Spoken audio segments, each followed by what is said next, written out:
হাজেরা বিবি ইসমাঈলের জননী আল্লাহুম্মা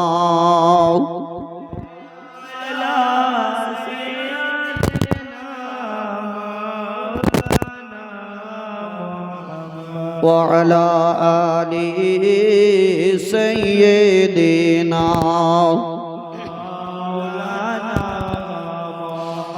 আইরে বাঁচা লাইরে কোলে আইরে বাবা পানে জোড়া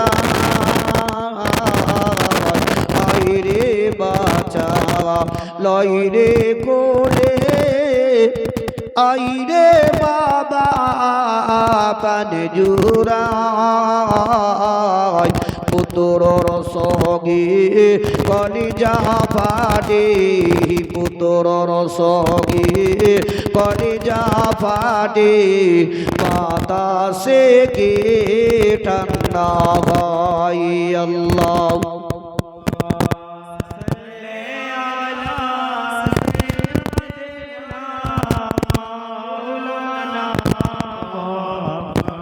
وعلى آله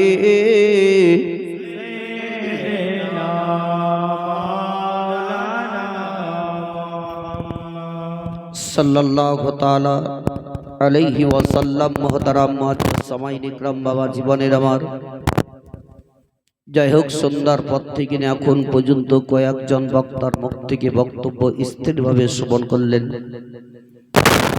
তারা প্রত্যেকটি মানুষকে সে হাদিস ও কোরআনের দিকে লক্ষ্য করার তৌফিক দান করুক যেন সকলে বলেন আমিন। তবে বাবজি ভাইরা আমার শেষ মুহূর্তে হয়তো আমি উঠেছি, যাক যতটি লোক আছেন আপনার শেষ পর্যন্ত এইভাবে আপনাদেরকে বসে থাকার তৌফিক এনায়েত করুক যেন সকলে বলেন আমিন। তবে আপনাদের এই গ্রামটা আজকে আমি নতুন, আর আপনারাও আমার সম্মুখে নতুন। একটা যদি কথা বলি হয়তো আপনারা শুনবেন কি জান আল্লাহ জানে, আর যদি শোনেন তো খুব ভালো হবে। যদি সামনে দিকে বসেন তো ভালো লাগে, একটু সরে এসে দিকে গর্দন কত ঘোরাবো আপনার এইদিকে আর ওদিকে, তো ছিটকে ছিটকে বসে আছে। তো বলছে বিশাল লোক আছে জালসায়, আমাদেরকে 20টাও লোক নাই, জায়গা তো আপনাদের সামনে ফাঁকাই আছে, তো দূরে বসে থেকে লাভটা কি? মানুষ মারার পর কোন দোয়া পড়তে জানি না, ওইটাই তো সামান্য একটু ছোট্ট দোয়া। এমন এত এত মেয়ে ছেলেগুলো যে যাই জালসা মেলা শুনতে, কি আপনার এখানে মেলা হয় না বলে মেলা মেলা তো হচ্ছিল দেখলাম, তো বুঝলেন কিছু কিছু মেয়ে ছেলেরা জালসা মেলা দিচ্ছে যাবার ইচ্ছা করে শ্বশুর বাড়ি থেকে চলে আসছে কি বাপের বাড়ি যাচ্ছি কেন, বলে জালসা চলছে জালসা শুনতে যাব, কিন্তু জালসা শোনার নিয়ত নাই, ও মেলা দেখার নিয়ত করে এসছে।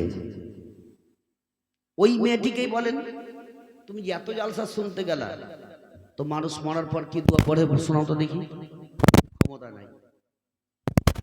আমাদের শিক্ষার কমই আছে ভাই। সামান্য একটু ছোট্ট দোয়া, ইন্না লিল্লাহি ওয়া ইন্না ইলাইহি রাজিউন। যারা যারা জানছে যে মেয়েগুলো জানে তারা পড়ে দিল, আর যারা না জানছে বলছে হায় হায় রে লোকটা খুব ভালো ছিল মরে গেল যা। এটাই তো দোয়া দে। ওই চাচা কোথায় গো? তবে আপনার এই শিক্ষাগুলো আপনাদেরকে প্রত্যেকটা মানুষকে নেওয়াটা আমাদের কর্তব্য। আগে দিকে চলুন আমরা কবরস্থানে যাই, জানাজাতে শামিল হয় না, হয় না? ইমাম সাহেব একটা নিয়ত বলে দেয়, জানাজা দেয় আপনাদের দেশে, একটু বলেন দেয় না দেয় না দেয়। আর ওই ইমাম সাহেব যদি আপনার জানাজার নিয়তটা না বলে দেয় সেদিন, তো দেখবেন গ্রামে এসে খুব বলচাল শুরু হয়ে গেল, মৌলবীকে আর রাখা হবে না, তেড়ে দিতে হবে। বলছে কেন? এই জানাজার নিয়ত বলে দেয়নি। হচ্ছে না, হয় না? পাবলিকের ক্ষমতা একটা ইমামকে তেড়ে দেওয়া, কিন্তু তার ভুল টাকার ইমামের না পাবলিকের, সেটা কিন্তু বিচার নিজে করলো না, ভুলটা আমাদের। যেহেতু নিয়তটা আমরা শিখতে চাই না, ইমামের ভুল নয়। মাটি দিই কয় খাবল, 4 বার না 5 বার? হ্যাঁ, 3 বার দিতে হয়, এটা ছোট ছোট বাচ্চারাও জানে। একটা বাচ্চাকে আঙুল ধরে নিজের মাটি দিতে 3 বার। যারা যারা জানে তারা তারা পড়ে, দেখবেন মিনহা খালাকনাকুম ওয়া ফিহা নুঈদুকুম ওয়া মিনহা নুখরিজুকুম তারাতান উখরা। আর যারা না জানে তারা বলে বিসমিল্লাহ। আর যারা বিসমিল্লাহটাও জানে না তারা কি বলে? মনে হচ্ছে সূরা ইয়াসিন পড়ে পড়ে মাটি দিয়ে দিলে ও ফুসফুস করে আওয়াজ করে পার্শ্বের লোককে জানাচ্ছে কি বাপরে কত দোয়া জানে। লজ্জা করা উচিত আমাদের মুসলমানকে। আমরা মাটি দিয়ার দোয়াটাও জানি না, কোনদিন আমরা জিজ্ঞাসাও করি না কি যাতে একটু শিখিয়ে দাও। জালসা মিলাদ তো বহুত শুনতে যাই, শিখে আমরা কি পরিবর্তন হচ্ছে বলো। আবার দেখবেন এই জালসার পরে পরে কালকে সকালবেলাতে চায়ের দোকানে খুব ফতোয়া জারি হবে, বিশাল ফতোয়া মশলা মাসাইল। কোন একটা যদি মশলা কোনো মৌলবীর কাছে নেওয়ার আগে আপনি ভেবে নেবেন, একটা খাতার কলম নিয়ে চায়ের দোকানে বসে যাবেন, দেখবেন মুফতির থেকে বড় বড় মুহাদ্দিস দেখবেন চায়ের দোকানে বসে থাকে, এরা ফতোয়া দেওয়ার লেগে। সারা দেশের ফতোয়া দেখবেন ওর কাছে আছে। আবার দুয়ার দিকে কিছু নাই। আল্লাহ তাবারক তাআলা প্রত্যেকটি মানুষকে সঠিক পথে ঈমানের সহিত নিয়ে যাওয়া তৌফিক ইনায়েত করুক। যেন সকলে বলুন আমিন। আপনাদের সম্মুখে ছোট্ট ছোট্ট করে দুটো আয়াত পড়েছি, সময় মতো ইনশাআল্লাহ এই জীবনের কাহিনী বলেই ইটিও সমাপ্তি করব। তার আগে 2-3 ছন্দ নাত এতক্ষণ ধরে বহুত শুনলেন, আমি একটু পড়ি। উপর থেকে শুনছিলাম, আমাকে একটু মনে লাগছে, পড়বো কি ভাই? শায়রাপুল লেখক লিখেছে, এই জায়গায় আইসা দেখি জলসার জায়গায় কত শত লোক বসে আছে নবীর আশায়, পাগল কইরাছে মোদের মদিনা ওয়ালা, পাগল কইরাছে মোদের মদিনা ওয়ালা। এই জায়গায় আইসা দেখি জলসার জায়গায় কত শত লোক বসে আছে নবীর আশায়, পাগল কইরাছে মোদের মদিনা ওয়ালা, পাগল কইরাছে মোদের মদিনা ওয়ালা। নবী যখন আসে দুগু ওই মায়া মিনার কোলে, শত শত ফারিস্তারা দরুদ সালাম পড়ে, পাগলে কইরাছে মোদের মদিনা ওয়ালা, পাগল কইরাছে মোদের মদিনা ওয়ালা। মায়া মিনা বসে কাঁদে ওই ছেলে কোলে করিয়া, বাড়ি বাড়ি চেয়ে দেখে মুখের দিকে তাকায়া, পাগলে কইরাছে মোদের মদিনা ওয়ালা, পাগল কইরাছে মোদের মদিনা ওয়ালা। আল্লাহুম্মা, একটু জোরে জোরে পড়েন, জোরে পড়েন।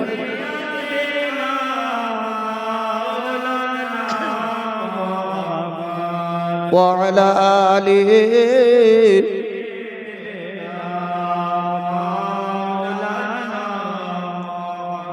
সাল্লাল্লাহু তাআলা আলাইহি ওয়াসাল্লাম। মুহতারাম মুআজ্জাজ সামাইন ইকরাম বাবা জীবনের আমার, আমি পড়েছি আপনাদের সম্মুখে ওয়াবিল ওয়ালিদাইনি ইহসানাও। আল্লাহ তাবারক তাআলা পবিত্র কোরআনে ঘোষণা করলেন, তোমরা মা বাপের প্রতি ইহসানি করো, মা বাপের পদতলেই জান্নাত আছে। জোরে বলুন।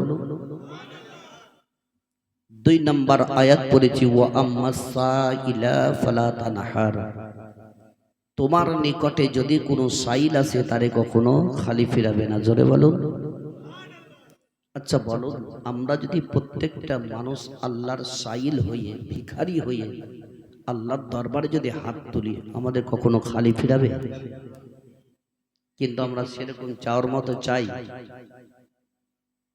আজ আমাদের দাঁড়ে দাঁড়ে কত ভিখারি আছে, সেই ভিখারিকে আমরা করি কি, আওয়াজ দিয়ে, ধিৎকারি দিয়ে আমরা তেড়ে দেওয়ার চেষ্টাটা করি। চাহে তোমার নিকটে জওয়ানি হোক আর বুড়াই হোক, যদি আপনার দরবারে হাত পাতায় তারে কখনো খালি ফিরাবে না, যা পারবে সেটাই দিবে। এখনো এই যে এতক্ষণ থেকে শুনছিলাম দান, এ দান কখনো আগুনেও পুড়ে না, পানিতেও নষ্ট হয় না।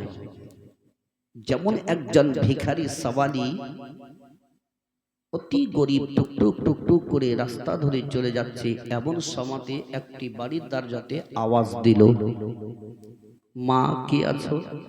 আমি কয়েকদিন থেকে অনাহারে আছি, কিছু খাবার খাদ্য থাকে তো আল্লাহর রাস্তে আমার দান করবে। কিন্তু সেই বাড়িতে যে একটা যুবক মেয়ে ছিল, এই যুবতী নারীটি 5 ওয়াক্তের নামাজ পড়তো, তার সাথে সাথে কি রাত্রি 12টার পরে উঠে তাহাজ্জুদের নামাজ পর্যন্ত পড়তো। আজ কয়টা মেয়ে ছেলে 5 ওয়াক্তের নামাজ পড়ে না, তো তাহাজ্জুদের নামাজ পড়বে? এরা তো মোবাইল নিয়েই তো ব্যস্ত, তো কখনই বা নামাজ পড়বে? এখন মেয়েটির কানে যখন আওয়াজ চলে গেল, চট করে দরজাটা খুলে দিল, দেখছে একজন বৃদ্ধ বয়স্ক লোক দরজার মধ্যে দাঁড়িয়ে আছে। কিন্তু সেই মেয়েটির বাপ ছিল খুব টাকা পয়সাওয়ালা ধনী, আল্লাহ বহুত ইনকাম দিয়েছে, টাকাও দিয়েছে, কিন্তু সে ছিল বহুত কৃপণ, কাঞ্চুস। আজকে আমাদের টাকা থাকা সত্ত্বেও আমরা দিব কি দিব না, কিন্তু একবার ভেবে দেখুন, চোখ দুটো যদি বন্ধ করে দিই, টাকা আপনার সুরকেসে থেকে গেল, মরে যাওয়ার পর আপনার ছেলে মেয়েরা মারামারি কাড়াকাড়ি কাটাকাটি করবে, করছে না করে না? আপনিও তো করছেন। আপনি একবার ভেবে দেখেন কি আমার বাপ মা মরে যাওয়ার পর আমি কি করলাম, তাহলে আপনার মরে যাওয়ার পর আপনার ছেলেরা কি করবে, সেটা একবার ভেবে দেখুন। আখিরাতের পুঁজি আমাদের এগেলেই সম্ভব। এখনো মেয়েটি চট করে ঘরের দিয়ে মাত্র 2খানা রুটি সেই মেয়েটির হাতে আপন দিয়ে দিল। জোরে বলো সুবহানাল্লাহ। ওই সমাধি আপন বাবা ওই সওয়ালি আল্লাহর দরবারে 2 হস্ত তুলে দোয়া করতে লাগলো, বলে আল্লাহ গো, এই মেয়েটি আমার 2খানা রুটি দান করলো, তবে আল্লাহ এই মেয়েটি যদি কোনোদিন বিপদের মধ্যে পড়ে যায়, তবে দানের ওসিলাতে আল্লাহ তারে তুমি উদ্ধার করে দিও।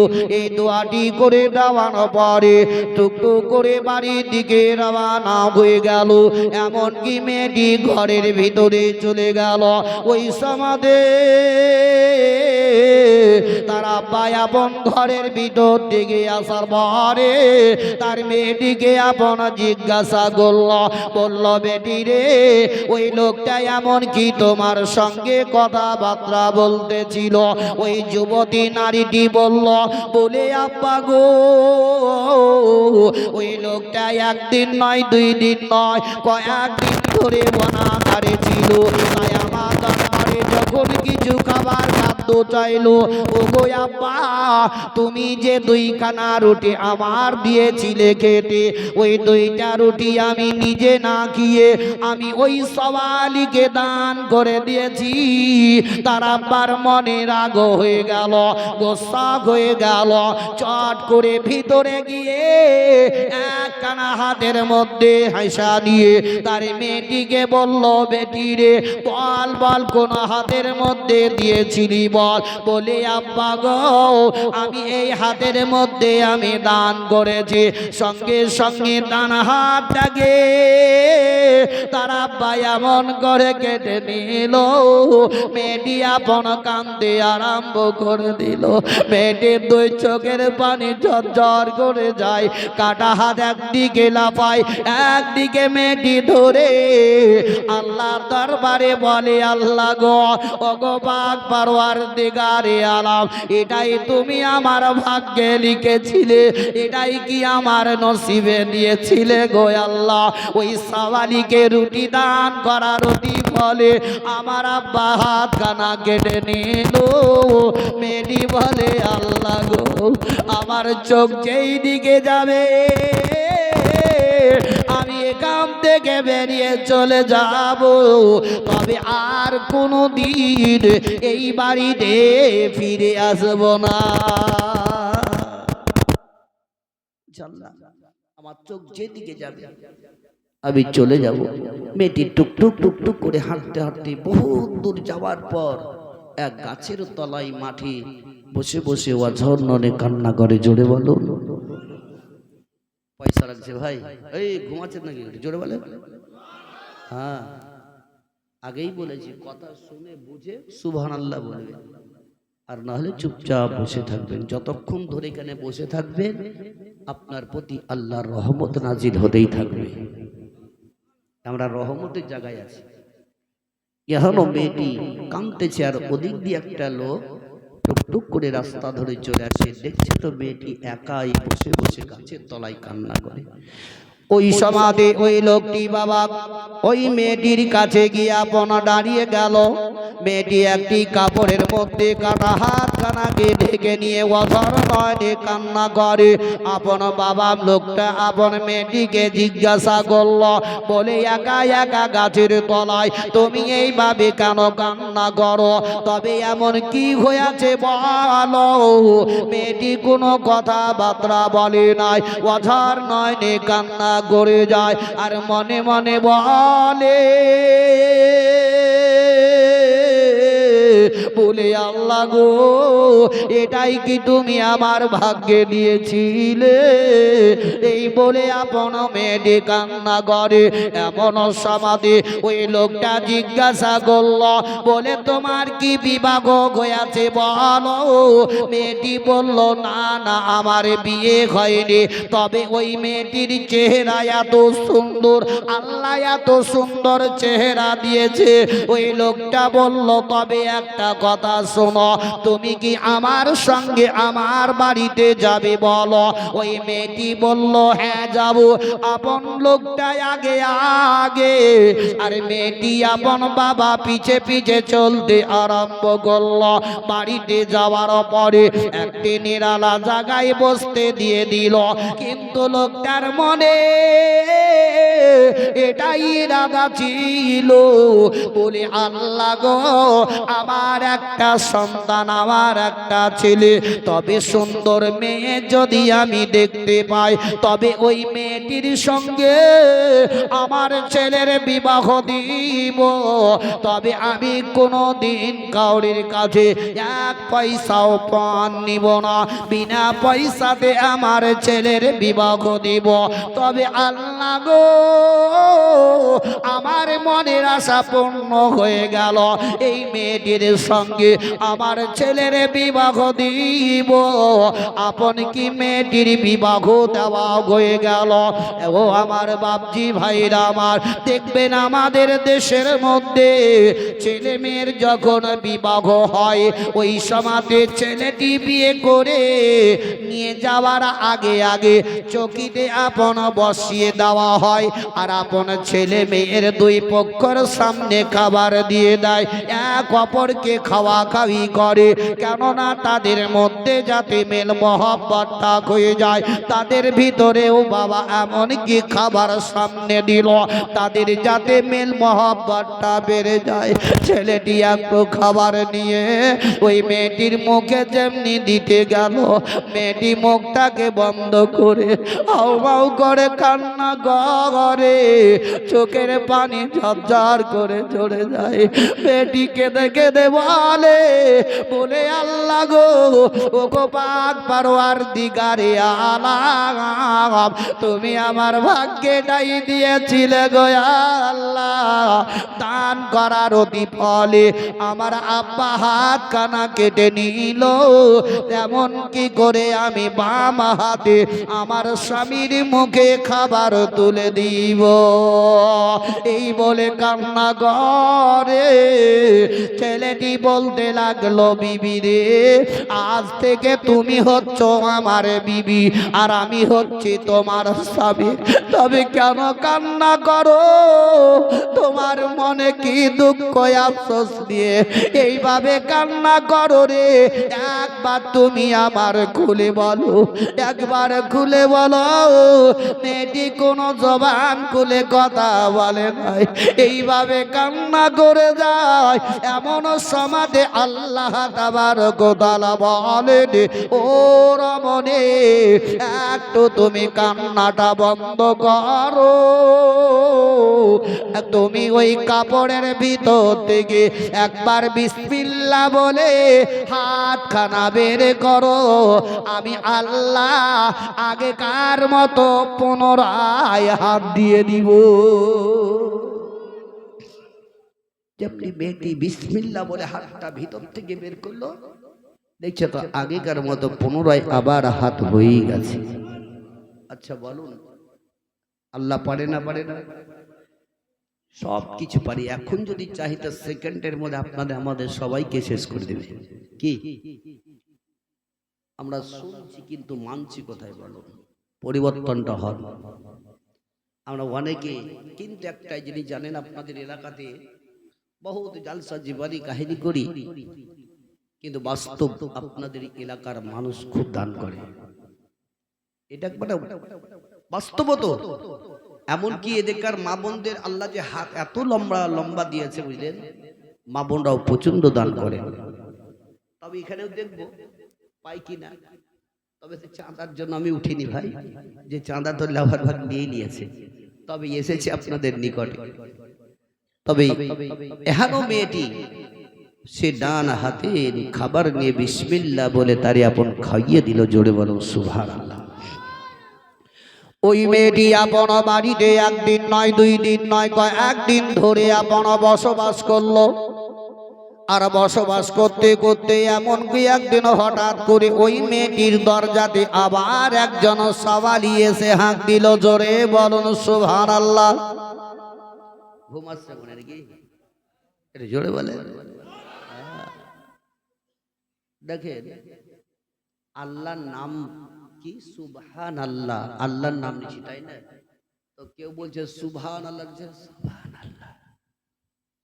কত জিয়াইলে হেবসে আছে আল্লাহ মালিকই জানে। ছেলেদের হবে আওয়াজ উচ্চ, মা বোনদের আওয়াজ হবে নিচু, তাই না? তো মনে হয় আল্লাহ যদি মেয়ে ছেলেদেরকে হুকুম দিকে তোমরা জোরে জোরে সুবহানাল্লাহ বলো, তা আপনার যতটা লোক বসে আছেন অতটাই মেয়ে ছেলের আওয়াজে আপনাদেরকে ঢেকে দিত। ঢাকতো না কেন বলেন তো? পাড়াতে যদি দুটা মেয়ে ছেলে খালি ঝগড়া লাগে তো গলা দেখিয়ে নেবে, পারবেন? আওয়াজে বিশাল আওয়াজ হয়। আল্লাহ ওদেরকে আওয়াজটা কমিয়েছে, আপনাদের জোরে জোরে আল্লাহর নাম তো আমরা কি মা বোন আসতে বলবে, ছেলেরা জোরে জোরে বলবে। এদিকে আপন বাপজিরা ভাইরা মা বোনেরা মার ওই সওয়ালি দরজাতে আওয়াজ দিয়ে দিল।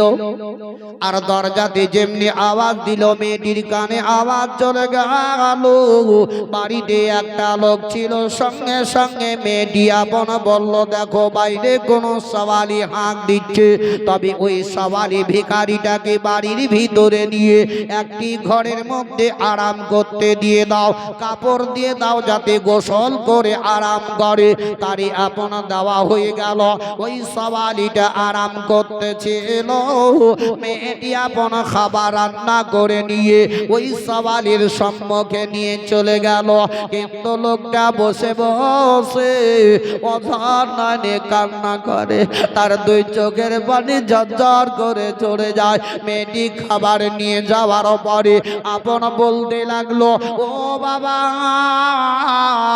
এ নাও তোমার জন্য আমি খাবার নিয়ে এসেছি। তবে এভাবে আর কেঁদো না, কেঁদো না, তুমি মন ভরে খাবারটা খেয়ে নাও না কেন? মেয়েটি যেমনি আওয়াজ দিল ওই লোকটা আরো জোর কাঁদতে আরম্ভ করে দিল। ওই লোকটার 2 চোখের পানি ঝরঝর করে চলে যায়। মেয়েটি বলে, বাবা গো, কেন এইভাবে কান্না করো? দেখো খাবার নিয়ে এসেছি, যা যতই তোমার ইচ্ছা হয় অতটাই তুমি আপন খাবার খেয়ে নাও। ওই সওয়ালিটা বলতে লাগলো, মা রে, ও মা, তুমি কে একবার বলো রে মা, তোমার আওয়াজটাই আমার শোনা শোনা লাগে, আমার কোনো কাটে তোমার আওয়াজটা জানা জানা লাগে। ওরে বারে, তোমার আওয়াজটা আমার নিকটবর্তী লাগে। তবে কে আছো মা একবার বলো। মা আমি আর সহ্য করতে পারে না। সঙ্গে সঙ্গে ওই লোকটা মেয়েটিকে বলল, তোমার ঘোমটাটাই একটু হটাও না কেন, তোমার চেহারাটা আমি একটু দেখতে যাই। মেয়েটি যেমন হটিয়ে দিল, ওই সমাধি বাবা চোখে চোখ পড়ে গেল। আর আপন বাবা মেয়েটির হাতটা ধরে বলে, বেটি রে, ও বেটি, আমি এমন কোন সওয়ালি নয়, আমি এমন কোন ভিখারি নই রে বেটি। আমি যে তোমার হাত কেটেছিলাম, ওই হাত কাটনেওয়ালা বাপ তোমার দরজাতে আজকে ভিখারি। বলছে, বেটি তোমার যে আমি হাত কেটেছিলাম, তবে আজ তোমার ওই হাত আবার কি করে হলো?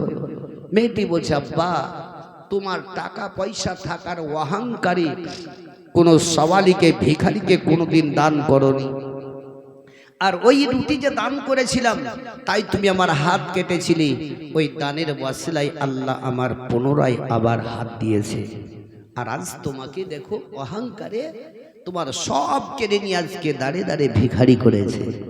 ভাই আজ আমরা মানুষ অহংকারী দেখায়, যাদের একটু টাকা পয়সা হয় দেখবেন বিশাল দিমাগ চলন ফিরন বহুত কিছু হয়ে যায়।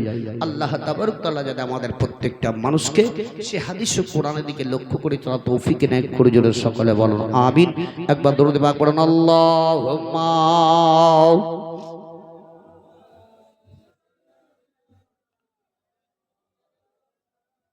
মুহাম্মাদ ওয়া আলা আলিহি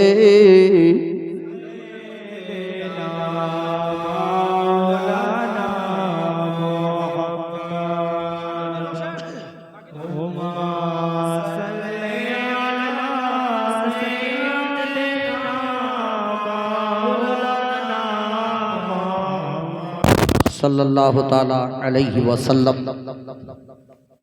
তবে ভাবছিলাম ভাইরা আমার, আমরা জীবনী কাহিনী শুনে যদি আমরা কিঞ্চিত পরিমাণ পরিবর্তন হতে পারি তবেই আমরা লাভবান হব, কি বলো? তো যাই হোক, পীর সাহেব আপনাদের এসেই গেছেন মাশাআল্লাহ। তবে সবাই ইনশাআল্লাহ আপনাদেরকে যা পরিচিত নিয়ে যাব। বলতেই যে আশা করে নিয়ে আমরা এখানে যে উদ্দেশ্য করে জালসার আয়োজন করছে, আল্লাহ তাবারক তাআলা সেই আশাকে যাতে উদ্দেশ্যকে পরিপূর্ণ করে দেয়। জোরে সকলে বলুন আমিন। আজ মৃত্যু ব্যক্তির কবরে সবাই সাহিত্য হয়ে আজকে প্রত্যেকেই বড় আশা করে আছে যে আমার ছেলে মেয়েরা পৃথিবীর দুনিয়াতে তারা বেঁচে আছে, আমাদের নামে দান খায়রাত দোয়া করবে, কবরে আসবে, জিয়ারত করবে, কি ভাই? কিন্তু আমরা যাই না, আমরা দান করি কি? যদিও চাওয়া যায়, বুঝলেন তো, খুব কষ্টের উপরে মা বাপের নামে 10টা টাকা, তার বেশি নয়। যে 10টা আমাদের 4 পান খেতে শেষ।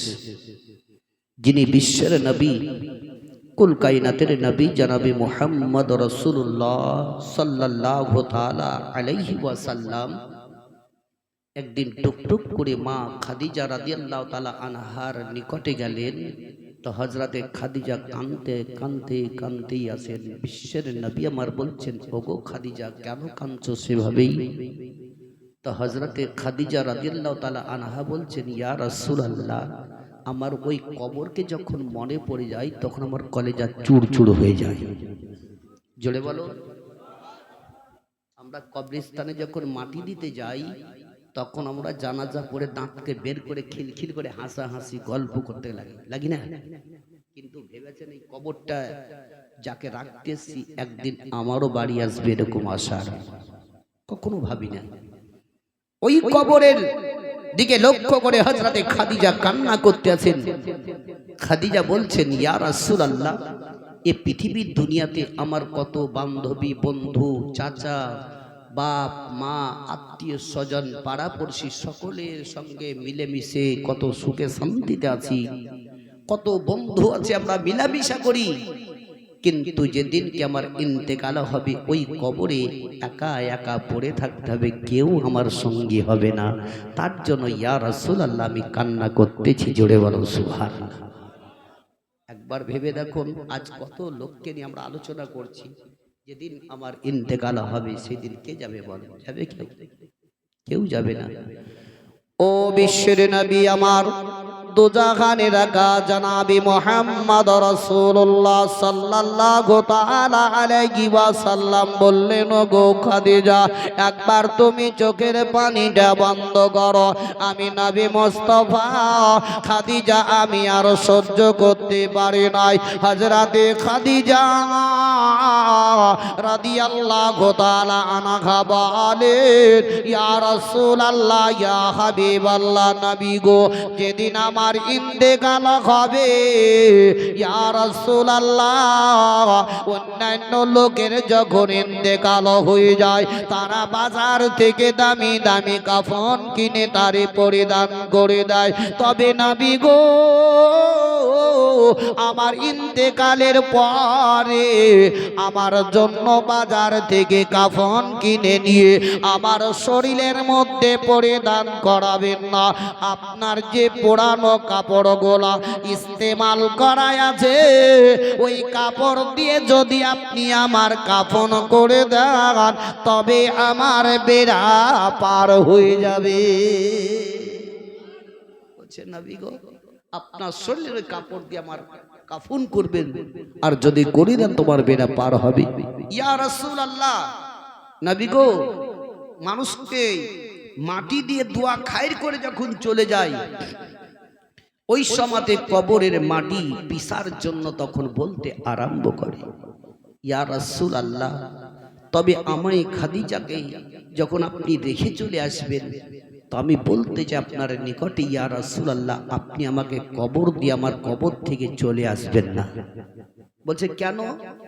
বলছে, ইয়া রাসূলুল্লাহ, আপনি আমার কবরের চারিপাশে পাকে পাকে পাকে ঘুরবেন, এই কারণেই ওই কবরের মাটি আমাকে খাদিজাকে কখনো পিসার জন্য বলতে পারবে না, কারণ হচ্ছে বিশ্বের নবীর পা মোবারক এই মাটির উপরে পড়েছে।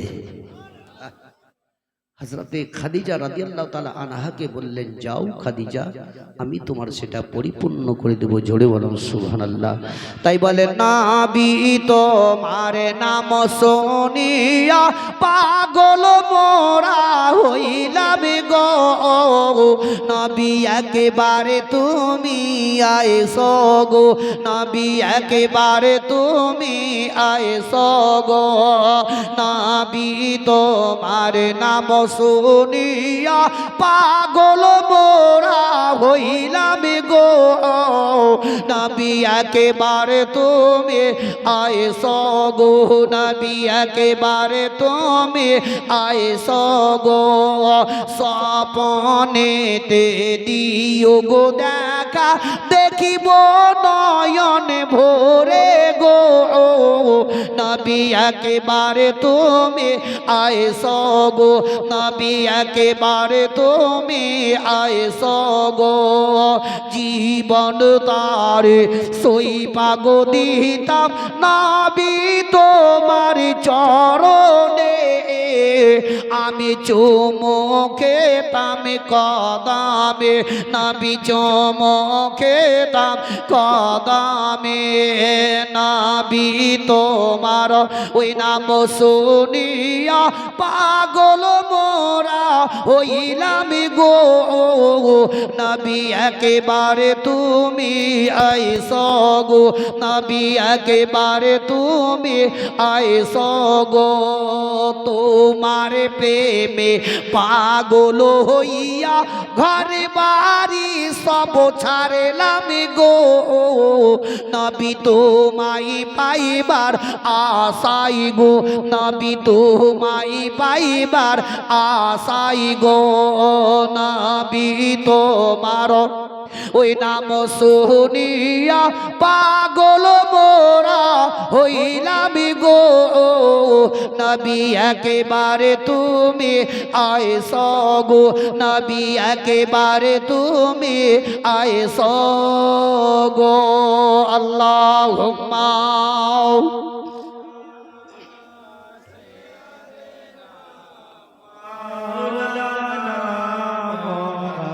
وعلى آله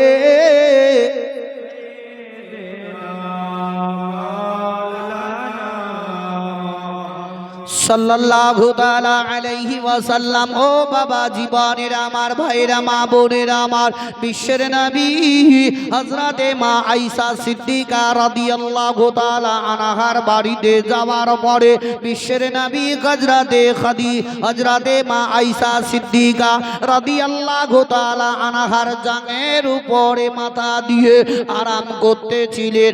এমন সমাতে নবী মুস্তাফা বললেন, ওগো আমার হুমায়রা, ওগো আমার আয়েশা সিদ্দিকা, একবার তুমি আমার মাথাটা উঠিয়ে দাও, একবার তুমি আমার মাথাটা একবার ছেড়ে দাও। ওগো আয়েশা, ওই মসজিদে নববীর দিকে আমার মুখটা একবার করে দাও। দয়ার নবী মুস্তাফার মাথা কানা তুলে দিয়ে ওই মসজিদে নববীর দিকে করে দিলেন। কিছুক্ষণ পরে বিশ্বের নবী বললেন, ওগো আমার হুমায়রা, ও আয়েশা সিদ্দিকা, আমার মাথাটা একটু নিচু করে দাও। যখন নিচু করে দিলেন, বিশ্বের নবী আমার কাঁদতেছিলেন। দয়ার নবীর দুই চোখ দিয়ে পানি পড়তে লেগে গেল। হযরতে মা আয়েশা সিদ্দিকা রাদিয়াল্লাহু তাআলা আনহা বলেন, ইয়া রাসূলুল্লাহ, ইয়া হাবিবাল্লাহ, নবী গো, আপনার কি মনে দুঃখের কথা মনে পড়েছে, তাতে আপনি এইভাবে কান্না করতেছেন?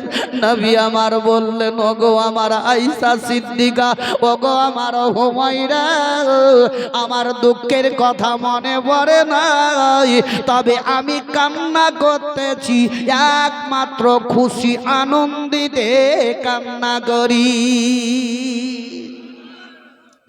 হযরতে আয়েশা সিদ্দিকা রাদিয়াল্লাহু তাআলা আনহা বললেন, ইয়া রাসূলুল্লাহ, ইয়া হাবিবাল্লাহ, নবী গো, এটা কিসের খুশির কান্না? আমি আয়েশা কিছুই বুঝতে পারি না। তবে নবী গো, কাউরির যখন দুঃখের কথা মনে পড়ে যায়, কলেজা চুর চুর হয়ে যায়, তখনই তার চোখ দিয়ে পানি চলে আসে। ইয়া রাসূলুল্লাহ, ইয়া হাবিবাল্লাহ, নবী গো, কাউরির যদি দুনিয়া থেকে বাপ চলে যায়, ওই বাপকে মনে পড়লে তার দুই চোখ দিয়ে পানি পড়ে যায়। কাউরির দুনিয়া থেকে যদি মা চলে যায়, ওই মায়ের মুখখানা যখন মনে পড়ে যায়, তখনই তার কলেজা কানা চুর চুর হয়ে যায়, তখনই তার দুই চোখ দিয়ে পানি চলে আসে। ইয়া রাসূলুল্লাহ, কাউরির ছেলে মেয়ে জওয়ান জওয়ান, কাউরির বেটা গেল বেটি গেল, তারা যখন কবরে চলে যায়, ওই মা বাপের ছেলের দিকে লক্ষ্য করলে মায়ের কলেজা খানা চুর চুর হয়ে যায়। ওই গর্ভধারিণী মা আর সহ্য করতে পারে না, তখন দুঃখে কষ্টে মা কান্না করে, ইয়া রাসূলুল্লাহ, ইয়া হাবিবাল্লাহ, নবী গো, তবে আপনি খুশিতে কান্না করতেছেন, কারণটা কি বলুন? আমি কিছুই বুঝতে পারি নাই। তবে বাপজিরা, ভাইরা আমার, ও আমার মা বোনেরা আমার, কত কত ভাইয়ের কত কত মায়ের বাপ চলে গেল, মা গেল, তারাই আপন কবরে আপন বাবা চিন্তায় চিন্তিত, বড় বড় আশা করে আছে, তারা আমার নামে দোয়া খায়ের করবে, আমার নামে দান খায়রাত করবে। তবে ওই মা বাপের দিকে, ছেলের দিকে লক্ষ্য করি না। তবে বাবা, আমি এখানে বলবো, সত্যিকারে যদি প্রকৃত মাকে ভালোবেসে থাকে, যে মায়ের স্তন থেকে দুধ খেয়ে দেখেছি, ওই মায়ের নামে একজন কোনো ভাই 1000 টাকা দিবেন? দেখে 1000 টাকা মাথা নিচু করবেন না, বাস, বেশি নয়, 1000 টাকা। নাম কি?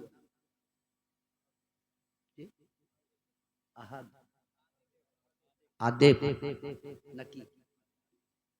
সুবহানাল্লাহ, মাশাআল্লাহ। দেখি বাপজি আবার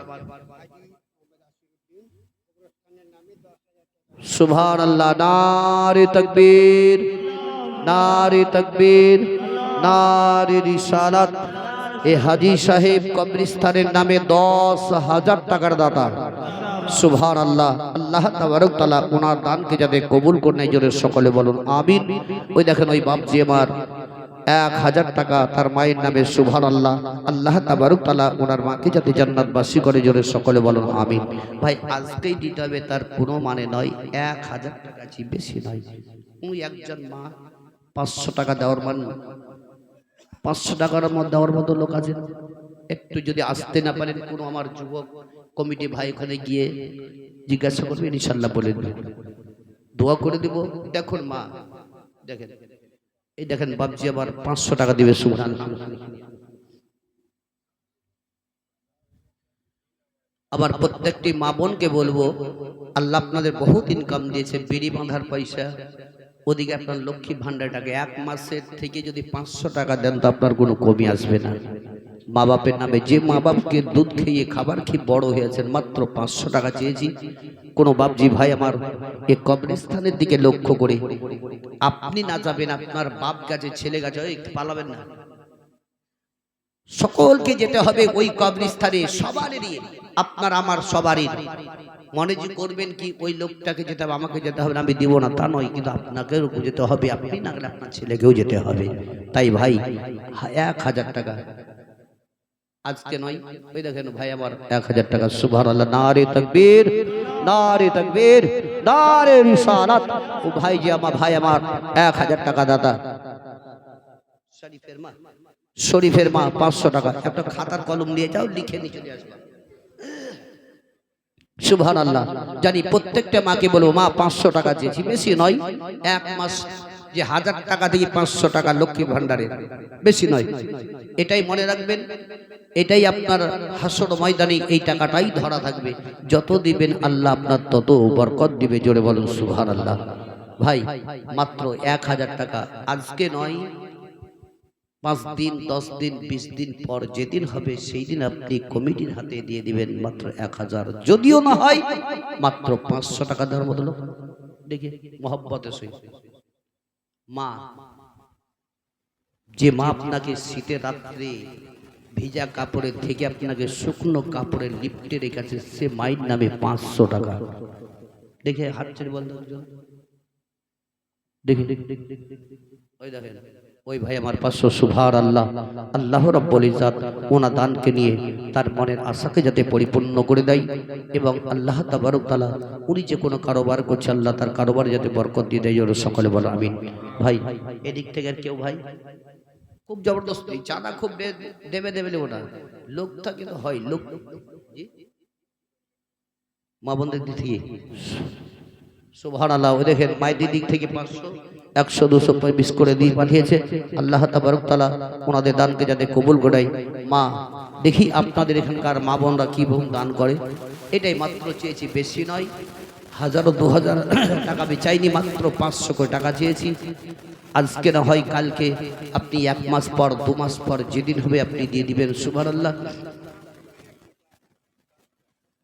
একজন 500, একজন 400, আরেকজন 120 টাকা, সুবহানাল্লাহ। নারে তাকবীর, নারে তাকবীর, নারে রিসালাত। এই মা বোনদের দিক থেকে যাই কিছু এসেছে, আল্লাহ তাদের দানকে যাতে কবুল করে নেয়, এবং তাদের মা বাপ যারা আত্মীয় স্বজন ইন্তেকাল করে গেছে, আল্লাহ সকলকে দানের ওয়াসিলাতে যাতে জান্নাতবাসী করে দেয়, জোরে সকলে বলুন আমিন। মায়ে যে আমার ছেড়ে গেল জনমে লাগিয়া, আর কায়ে ডাকিব, আরে কারে ডাকিব মাগো এ মা বলিয়া। মায়ে যে আমার ছেড়ে গেল জনমে লাগিয়া, আর কারে ডাকিব, কে খায় হাই রে মাই যে আমার কত আপন, বুঝাই কি করিয়া, সেই মায়ের লাগিয়া আমি থাকবো কেমন করে। মাই যে আমার ছেড়ে গেল জনমে লাগিয়া, আর কারে ডাকিব। আল্লাহুম্মা সাল্লি আলা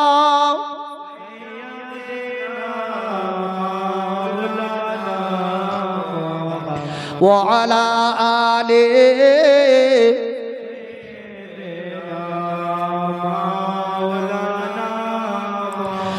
সাল্লাল্লাহু তাআলা আলাইহি ওয়াসাল্লাম। ও বাবা জীবনের আমার ভাইরা মা বোনেরা আমার, বিশ্বের নবীর দিকে লক্ষ্য করে মা আয়েশা সিদ্দিকা রাদিয়াল্লাহু তাআলা আনহা বললেন, ইয়া রাসূলুল্লাহ, ইয়া হাবিবাল্লাহ, নবী গো, যখন মনের মধ্যে দুঃখ আফসোসের কথা মনে পড়ে যায় তখন তার চোখ দিয়ে পানি চলে আসে।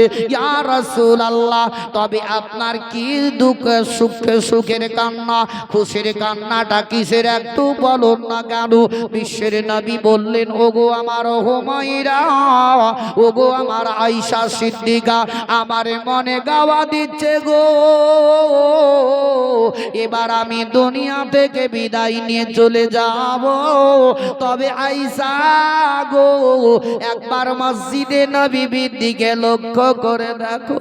ওগো আয়েশা, দেখো দেখো, আমার সাহাবীরা, আমার উম্মতেরা ওই নামাজের জন্য তারা ইন্তেজার করতেছে, ওই নামাজ পড়ার জন্য আমার রাস্তা দেখতেছে। ওগো আয়েশা গো, ওই নামাজকে প্রতিষ্ঠিত করতে গিয়ে বদরের যুদ্ধের ময়দানে লড়াই করেছি, ওই নামাজকে প্রতিষ্ঠিত করতে গিয়ে উহুদের ময়দানে যুদ্ধ লড়াই করেছি, ওই নামাজকে প্রতিষ্ঠিত করতে গিয়ে ইহুদি নাসারারা আমার শরীরে পাথর মেরেছে, তারা আমার গলাতে দড়ি দিয়েছে, এত অত্যাচার করেছিল, তবু ওই নামাজকে প্রতিষ্ঠিত করতে আমি ছাড়িনি। তবে আয়েশা, এই নামাজ আমার উম্মতিরা কিয়ামত পর্যন্ত পড়তেই থাকবে, তার খুশিতেই আমি কাঁদি। আয়েশা গো, আমি তো চলে যাবই, কিয়ামত পর্যন্ত আমার উম্মতিরা এইভাবেই নামাজ আদায় করতে থাকবে, তার জন্য আমি কাঁদি। বিশ্বের নবী, কুল কায়নাতের নবী জনাবে মুহাম্মদ রাসূলুল্লাহ সাল্লাল্লাহু তাআলা আলাইহি ওয়াসাল্লাম মা আয়েশা সিদ্দিকা রাদিয়াল্লাহু তাআলা আনহার সঙ্গে কথা বলতেছিলেন। এমন সমাধি হযরতে জিবরাইল আলাইহি ওয়াসাল্লাম এবং হযরতে ইসরাইল আলাইহি ওয়াসাল্লাম উপস্থিত হাজির হয়ে গেলেন। হযরতে জিবরিল বললেন, ইয়া রাসূলুল্লাহ, ইয়া হাবিবাল্লাহ, নবী গো, আপনার নিকটে এমন এক ফেরেশতা এসেছে, তবে আপনি যতক্ষণ পর্যন্ত ইজাজত না দিবেন ততক্ষণ পর্যন্ত আপনার নিকটে যাবে না। ইয়া রাসূলুল্লাহ, ইয়া হাবিবাল্লাহ, নবী গো, আজ পর্যন্ত যত লোকের নিকটে গেছে কারীর কাছে ইজাজত নিতে হয়নি, আপন বিনা ইজাজতে প্রবেশ করেছে। তবে আপনি যতক্ষণ পর্যন্ত ইজাজত না দিবেন আপনার নিকটে যাবে না। নবী আমার বললেন, ও জিবরিল, তবে কোন ফেরেশতা এসেছে বলো? হযরতে জিবরিল আমিন বলেন, ইয়া রাসূলুল্লাহ, ছোট ছোট বাচ্চাদেরকে কাউকে মা গাড়া করে দেয়, কাউকে আপন বাপ হারা করে দেয়, এতিম করে দেয় গো, যার নাম হলো ইসরাইল আলাইহি ওয়াসাল্লাম এসেছেন। নবী আমার বললেন, ও জিবরিল, ও গো জিবরিল, ওই ইসরাইলকে আমি যদি বলি তুমি ওয়াপসি চলে যাও তবে যাবে কিনা বলো? হযরতে জিবরিল আমিন বলেন, ইয়া রাসূলুল্লাহ,